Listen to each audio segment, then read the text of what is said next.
తాగరా తాగు. ఒరేయ్ కొద్దిగా నా సెన్స్ ఉందా నీకు? బా మా ఆ కుండలో నీళ్లు తాగొచ్చు కదా, మంచివి హెల్త్ కి.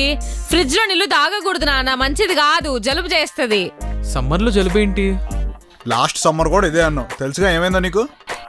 మళ్ళా ఎంటీ బాటిల్స్ అన్ని ఫ్రిడ్జ్ లో పెడతావు. 100 సార్లు చెప్పింటా, ఒక్కరు కూడా వినిపించుకోరు నా మాట. ఫిల్ చేసి పెట్టు. కుండలో వాటర్ ఉన్నాయి కదా, అంతేగాని నింపి మాత్రం పెట్టవు. ఏంట్రా వచ్చావు? సగం తిన్న బత్తాయి లోపల పెడతాయంట్రా, నీ వల్ల ఎన్ని మరకలు పడుతున్నాయో తెలుసా? మళ్ళీ వచ్చాడు. ఇప్పుడేం కావాలి? ఈ డస్ట్బిన్ అనుకుంటా ఏంటి? ఏదో చెత్త మొత్తం వేస్తావు.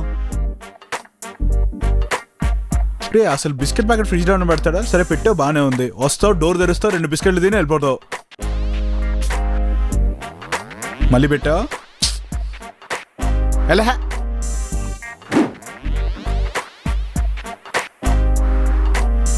కొండను మళ్ళీ నా దగ్గరికి వచ్చా? అది నేనంటే. ఎందుకుంటారా? ఎందుకుంటాయి బాటిల్లో నీళ్లు? చెప్తానే ఉన్నా పట్టి పెట్టు అని. పడితే కదా మంచిగా అయింది. ఇప్పుడు పోయి కుండలో నీళ్లు తాగు. మళ్ళీ ఖాళీ బాటిల్ పెడతాడంట్రా. ఐస్ క్యూబ్స్, నీకు ఇంకిదే దిక్కు. ఐస్ ముక్కలు తింటున్నావేంద్రా?